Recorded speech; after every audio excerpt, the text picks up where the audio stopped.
बहेलिये ने जाल डाला है, पंछी को जाल नहीं दिखता, दाना दिखता है। पर क्या वो दाना बहेलिये ने पंछी को पालने पोसने के लिए डाला है? ना ना, तो उसको पकड़ने के लिए डाला है। तो ऐसे ही माया रूपी जो बहेलिया है ना, वो जाल डालता है। अब खाली जाल देखकर तो पंछी आएगा नहीं, पंछी तो दाना देखकर आएगा। तो जाल भी डालता है, जाल के साथ थोड़ा दाना भी डालता है। ऐसे जो थोड़ा थोड़ा ये जो विषय सेवन का सुख है ना, ये वही डाला हुआ दाना है। उसी का विचार करके महापुरुष कह रहे हैं कि विषय चुगा जिन चुगे मन, चुगत कछुक सुख होई। जब तू इसे चुगेगा थोड़ा सुख मिलेगा। फिर फांसी ऐसी पर तिहि सम दुख न हो। हाँ, लेकिन मुझसे 100 बार और सुन लो तो भी बात तो नहीं बनेगी। बात तो जो श्रवण किया है इस ज्ञान का, इस तत्व का विवेकपूर्ण विचार करने से बनेगी। भोजन केवल मुख में डालने से ही काम नहीं चलता, भोजन पचना भी चाहिए। भोजन पचेगा तो रस बनेगा, भोजन पचेगा तो शरीर पुष्ट होगा। अगर आपकी शरीर में भोजन पचाने की क्षमता नहीं है तो भोजन ही रोग का कारण बन जाएगा। इसलिए मैंने कहा पहले रोग की जड़ काटो, नहीं तो आज इसकी औषधि कल उसकी औषधि लेनी पड़ेगी। आज लगेगा काम पीड़ित कर रहा है, कल लगेगा क्रोध, फिर लोभ आ जाएगा, फिर मोह, फिर अहंकार। तो जो रोग की जड़ है पहले उसको काटा जाए। सबसे पहले ठोक पीट कर अपने मन को यह समझा दिया जाए। इसी को कहते हैं अपने अपने मन को सत्संग देना। ठोक पीट कर पहले इस बात को समझा दिया जाए कि भाई मैं कौन हूं। अस अभिमान जाई जनि भोरे, मैं सेवक रघुपति पति मोर। भाई हम तो प्रभु के हैं। और जैसे ही हमारे भीतर ये भाव दृढ़ होगा, जैसे ही हमारी निष्ठा इसमें परिपक्व हो जाएगी कि मैं प्रभु का हूं, सोते जागते उठते बैठते जब ये भी अनुभव होने लगेगा कि मैं प्रभु का हूं, बस वहां तक कार्य अपने को करना है। उसके बाद मेरे राम राय तू संता का संत ते,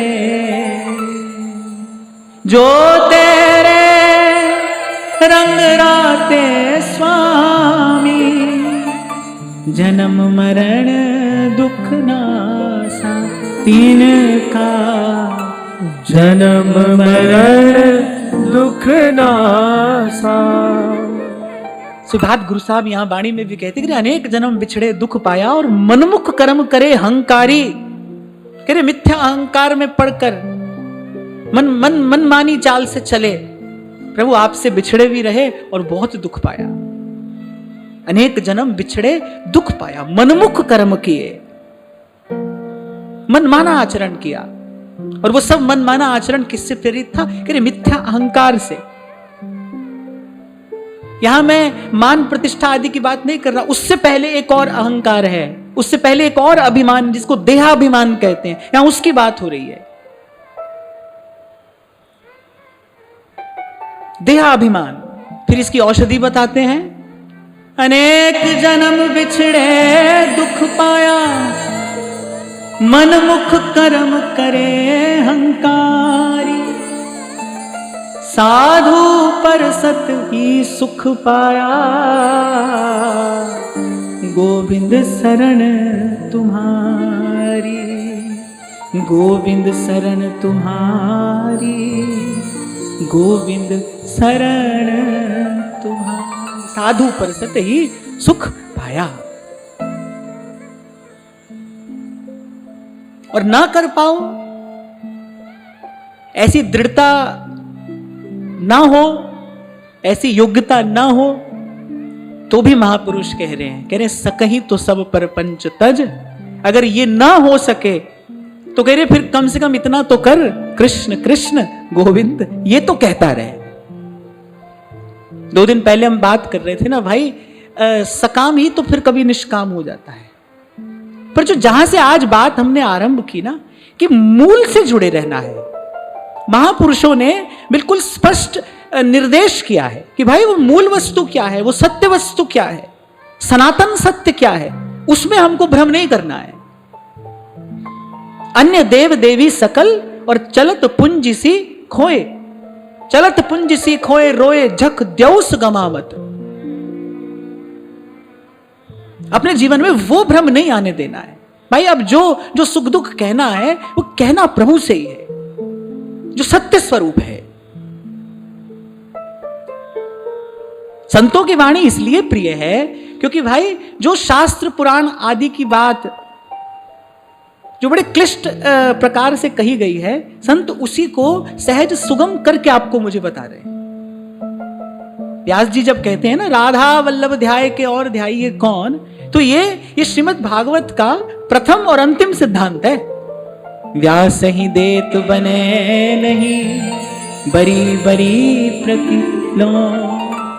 एक स्थान पर नहीं, आप श्रीमद् भागवत का अध्ययन करो, आप चिंतन करो, हजार हजार स्थानों पर,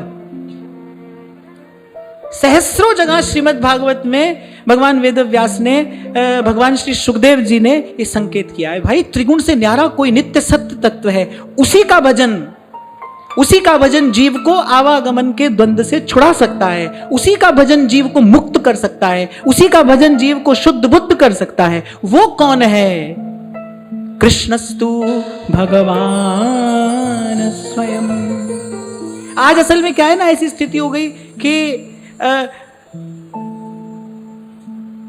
संप्रदायवाद ने, मुझे कहने में कोई संकोच नहीं है कि संप्रदायवाद ने आज कोई और आकार धारण कर लिया है। माने भगवान भी झगड़ा झंझट का विषय होगा, ये हमारे ये तुम्हारे।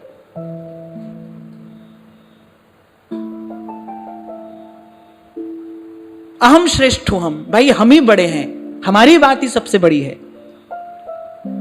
कुछ भी हो भाई, पर निष्पक्ष रीति से आप यदि वेदों का, शास्त्रों का, पुराणों का विचार करोगे, एक बात आपके हाथ आ जाएगी कि वो जो जो जो परम तत्व है ना, वो कोई एक है, वो कोई एक है। श्रुतियां ही कह रही हैं, वेद भी यही कह रहे हैं, शास्त्र पुराण आदि भी यही कह रहे हैं, भाई वो कोई एक है। अब वो एक कौन है, क्या है, कैसा है? अब भगवान कह रहे हैं भाई सोई जाने जी देहूं जनाई, जिसको हम जनाते हैं वही हमें जानता है। और उसको जानने वाले कौन है? भगवान कह रहे भाई हमारे भक्त हमें जानते हैं। क्यों? कह रघुपति सुन भामिनी बाता, मानो एक भगति करी नाता। भगवान को भगवान के भक्त जानते हैं, इसलिए भाई इस विषय में प्रमाण तो भगवान के भक्त हैं।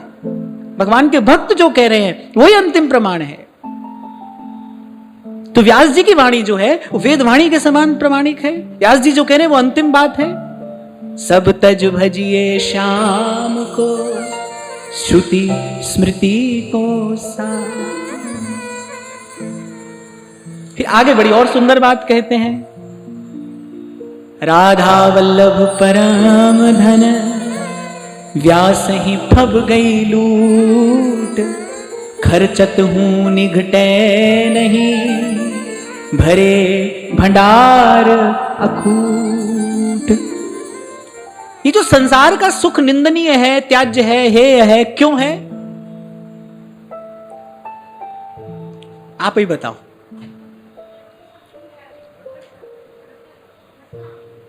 हाँ, यही एक उत्तर है इसका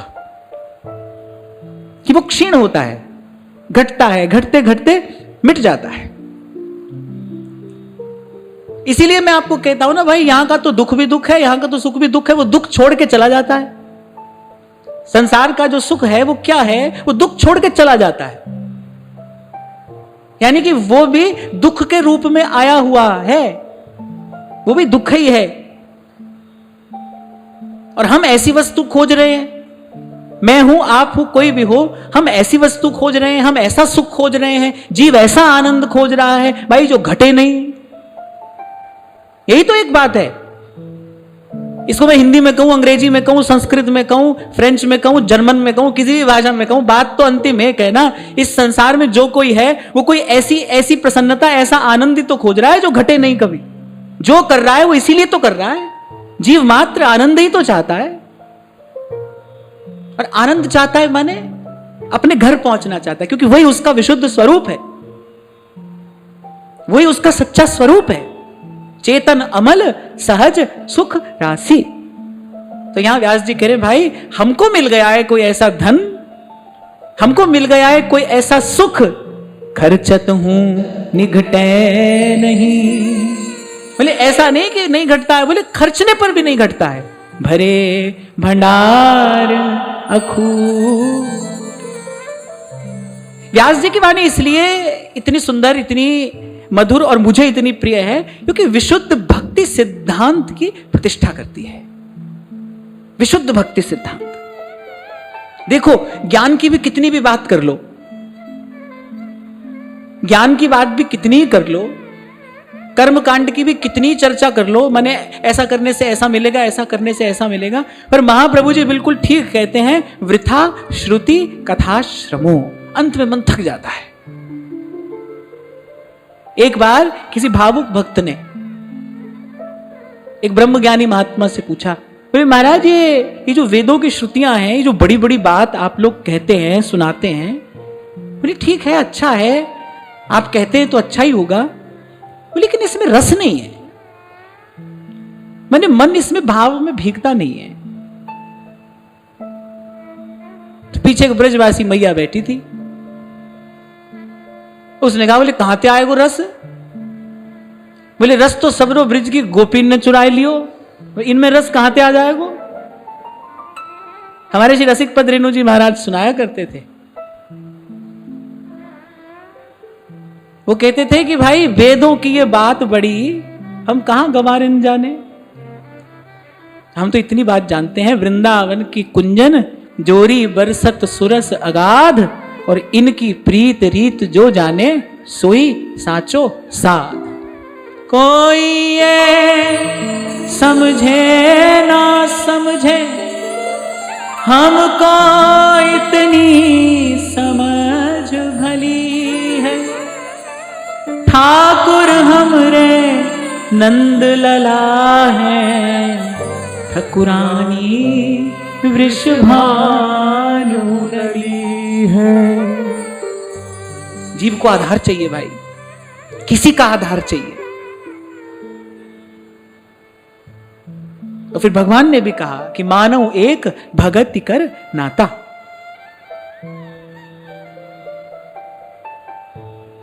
जैसे आज मैंने आपको घटना सुनाई ना 5-7 बरस पहले की, ऐसे ही एक बार ऐसे कोई विद्वान बैठे थे, वो बड़ा बल दे रहे थे कि वेदों में ऐसा कहा गया है, वेदों में ऐसा कहा गया है, वो ऐसा है, वो वैसा है।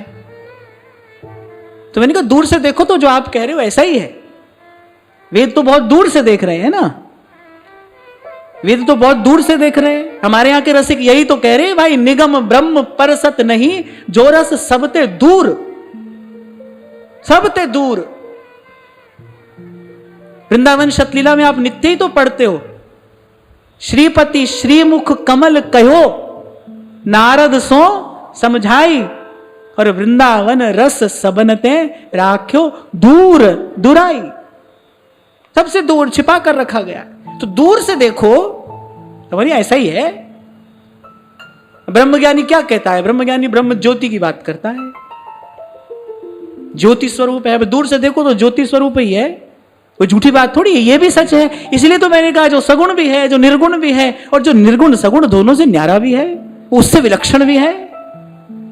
तो जो दूर से देख रहा है उसके लिए ज्योति है, और जो दास्य सख्य वात्सल्य आदि भावों का आश्रय लेकर भक्ति के मार्ग पर चल रहा है, उसको उसके रूप रंग का भी दर्शन हो रहा है, उसको उसके आकार का भी दर्शन हो रहा है, और उसको उसके स्वरूप और स्वभाव का भी ज्ञान हो रहा है।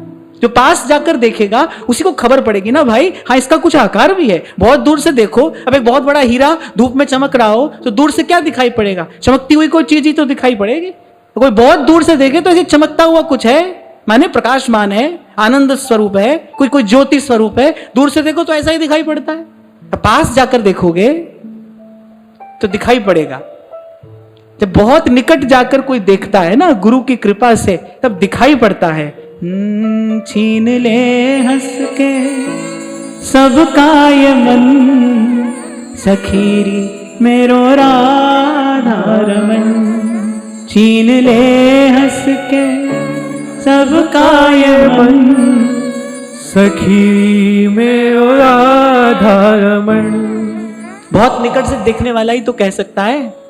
मुखड़े को देख के जो चंदा लजाए, मुखड़े को देख के जो चंदा लजाए, घुंघरारी लट पे घटाए वारी जाए, घुंघरारी लट पे घटाए वारी जाए, ओ घटाए वारी जाए।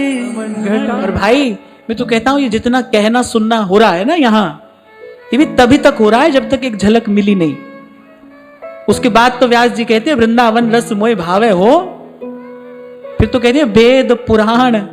व्यास जी ने तो भगवत गीता को भी खींच लिया है।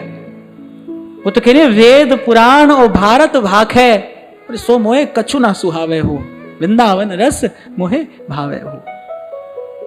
वाके जादू भरे दो नयन, सखी मेरो राधारमन। और मुझे ये लगता है कि भाई कभी कभी किसी बात में क्यों क्या कैसे करना मूर्खता होती है ना। एक बार ऐसी बंबई में एक व्यक्ति आए मेरे पास, कह रहे एक प्रश्न है, मैंने कहा बताओ। कह रहे समुद्र खारा क्यों है? मैं कह लियो रहते बंबई में तुम हो, हमसे काहे को पूछ रहे हो? तुम रहते हो यहां, तुमको पता है क्यों खारा है। बोले खारा क्यों है? फिर मैंने कहा कि पहले आप हमारे एक प्रश्न का उत्तर दो। क्या? मैंने कहा गन्ना मीठा क्यों है? तो कह रहे हैं मीठा ही होता है। तो मैंने कहा ये भी खारा ही होता है, इसमें क्यों क्या कैसे क्या करना है? हमारे श्री कृष्ण ऐसे हैं तो हैं, इसमें क्यों क्या कैसे क्यों करना है? वाके जादू भरे दो नयन। अब उसके दो नयन जादू भरे हैं तो हैं भाई, उसका जादू चलता है तो चलता है। तेऊ उमग तजत मर्यादा, बन विहार रस पिए।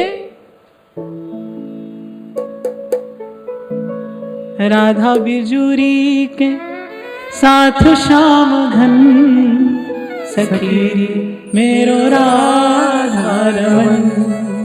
और अभी कुछ देर पहले हम जो चर्चा कर रहे थे, दूर ना जाएं, अभी कुछ देर पहले जो हम चर्चा कर रहे थे, देखो मन कैसा था। जैसे प्रभु की बात हुई, जैसे प्रभु के रूप की चर्चा हुई, जैसे समझ लो कि जैसे एक छींटा पड़ा, जैसे मैं देख रहा हूं आप सबके मुख पर मुस्कान है, सबके हृदय में आनंद उमगने लगता है ना। अब ऐसे हैं भाई कृष्ण, हैं तो हैं। अब इसमें कोई क्या करेगा? इसमें क्या क्यों कैसे करना? बहुत मीठा बहुत मधुर आम हाथ में आए तो खा लो। ये मत सोचो किसने पेड़ लगाया, कैसे आया, कैसे आ गया आम, आम कैसे लग गया, पेड़ पे कैसे आम लगा, कहां से आया, क्यों आया। अरे छोड़ो, खाओ, ठाकुर जी को मन ही मन भोग लगाओ, खाओ। ऐसे ही व्यास जी यही कह रहे हैं, राधा वल्लभ परम धन। ये परम धन हमको मिल गया है। व्यास ही फब गई लूट, खर्चत हूं निघटे नहीं, भरे भंडार अखू। पर इससे पहले जो मैंने चर्चा की वो भी अनिवार्य थी, केवल इसलिए कि कहीं कोई इसे केवल किसी की कपोल कल्पना न समझे, इसलिए मैंने कहा वेद हो, शास्त्र हो, पुराण हो, बात तो यही कह रहे हैं। हाँ, ये बात दूसरी है कि जब भक्त के हृदय से वो बात आती है तो अति मधुर हो जाती है, मीठी हो जाती है। इसलिए महाप्रभु जी ने भी व्यास जी को कहीं किसी की शरण में न जाने को कहकर कहा कि भाई भक्तों की शरण में रहना, भक्तों की शरण में रहना। तो ये बात यहां संत कह रहे हैं, अनेक जन्म बिछड़े दुख पाया, मन मुख कर्म करे हंकारी, साधु पर सत ही सुख पाया, गोविंद शरण तुम्हारी, गोविंद प्रीत लगी अति प्यारी, गोविंद प्रीत लगी अति प्यारी। और फिर घोषणा करते हुए कहते हैं व्यास जी, राधा वल्लभ मूल है और फूल दल डाल, व्यास इन्हीं ते होत है अंश कला अवतार।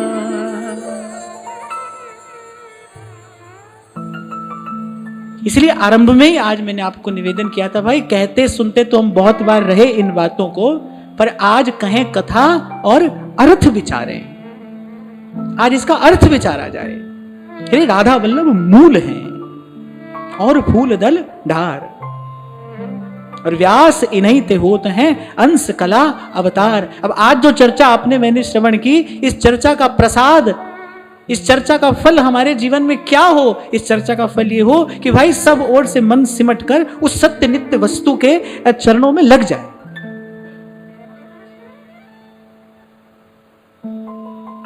मैंने कभी आपको कहा था, जो सब कर सकते हैं श्री कृष्ण वो भी कर सकते हैं,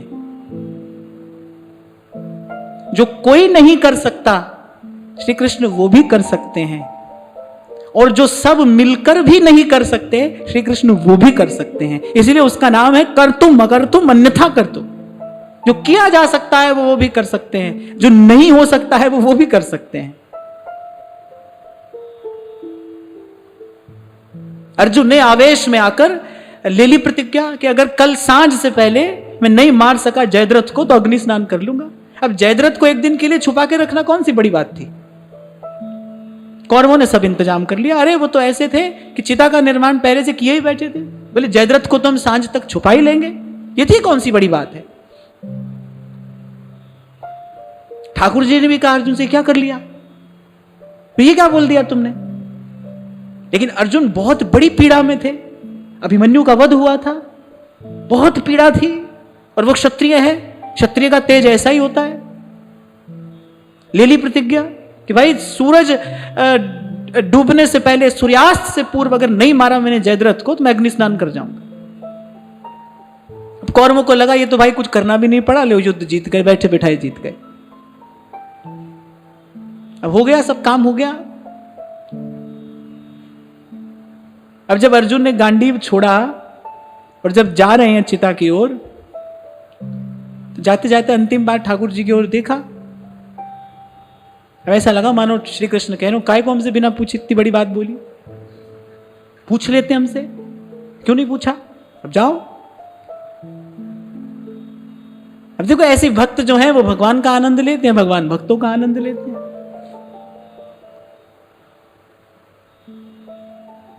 जब जब इस घटना का मैं चिंतन करता हूं ना, तो मैं कहता हूं भाई कितनी भी उठा पटक, कितनी भी हलचल भक्त के जीवन में क्यों ना हो जाए, एक बात याद रखना, अंतिम बाजी भगवान का भक्ति जीतता है, उसको हरा नहीं सकता है। गीता में भगवान कहते नमे भक्त प्रणश्यति, हारता नहीं है वो हारेगा नहीं। कितनी उठापटक उसके जीवन में क्यों ना होती रहे, पर उसे हरा नहीं सकता है कोई। अच्छा, भगवान धीरज इसलिए धरे बैठे थे, भाई चलो अब इसने ये कार्य कर ही दिया है तो अब कांटे से कांटा निकाल ही क्यों नहीं लिया जाए।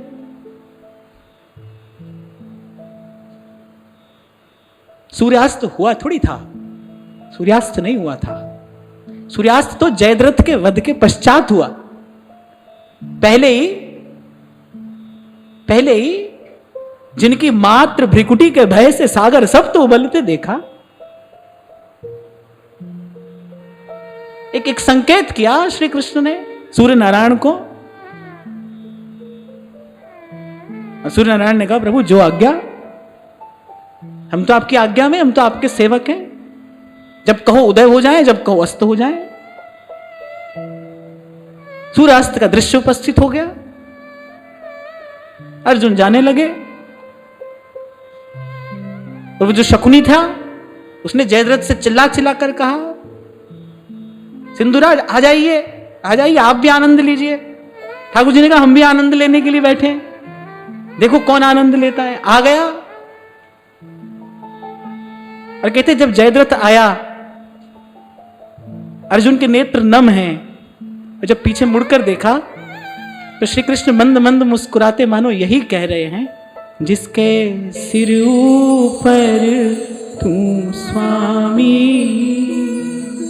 सो दुख कैसो पाए। इसीलिए कल भी मैं आपको कह रहा था भाई, धीरज ना छूटे, धीरज ना छूटे, धीरज ना छोड़ना।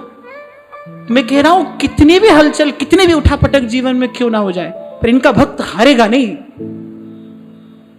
जाको मीत साजन है समिया, तिस जन को काहे की कमिया। ओ जाकी प्रीत गोविंद स्यों लागी, ओ जाकी प्रीत गोविंद स्यों लागी। दुख दर्द भ्रम ताका भागी, जाको मीत साजन है समिया, तिस जन को काहे की कमिया। इनसे दृष्टि ना हटे बस। येन केन प्रकारेण, बस इनको अपना कर लो, इनको अपना बना लो, इनके अपने हो जाओ। मैं तो कहता हूं, और ज्ञान ध्यान तहां सकल प्रयास। हम तो भाई आपको ज्ञान ध्यान सब बात बताएंगे यहां पर सार की बात यही है, अंतिम बात यही है। वासुदेव परम ज्ञानम, वासुदेव परम तपः, वासुदेव परो धर्मो, वासुदेव परा गति।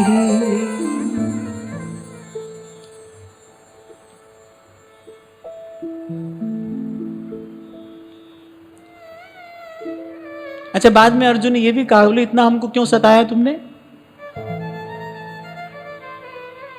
ठाकुर जी रूठ गए। अच्छा, इनको रूठने में बड़ा आनंद आता है, ठाकुर जी को रूठने में बड़ा आनंद आता है।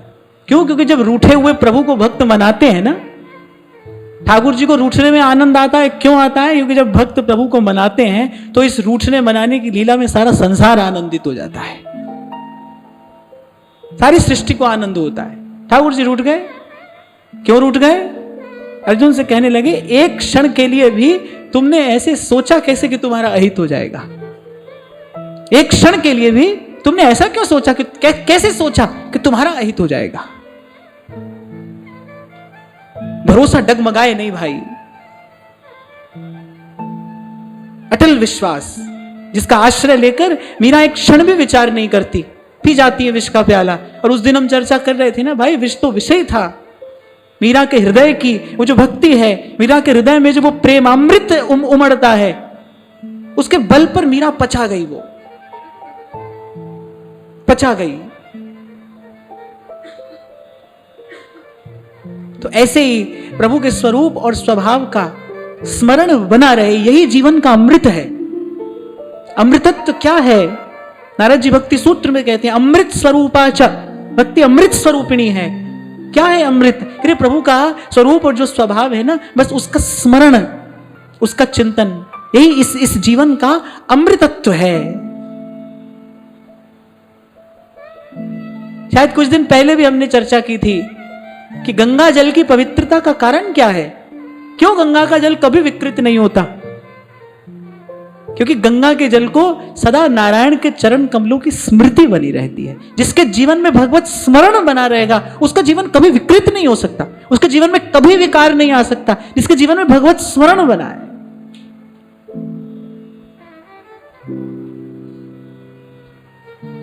ये जीवन का रहस्य भी है, यही जीवन का सार भी है, और यही जीवन की साधना भी है कि किसी भी प्रकार प्रभु के स्वरूप का और प्रभु के स्वभाव का स्मरण बना रहे, याद बनी रहे, और समझ ना आए कि भाई कहां से आरंभ करना है।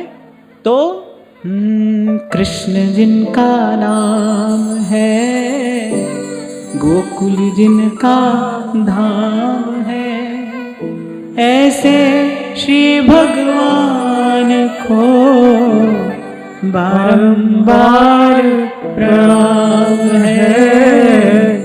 बारंबार प्रणाम है। केवल यही कहकर मैं वाणी को विराम दूंगा। किसी समय भजन में न लग रहा हो ना, मन नीरस हो या भीतर उच्चाटन हो, न लग रहा हो भजन में मन, ना प्रसन्नता हो मन में, भजन ना बन पा रहा हो, तो उस क्षण भी बस ऐसे उठते बैठते चलते फिरते श्री कृष्ण को प्रणाम करते रहिए, प्रणाम करते रहिए।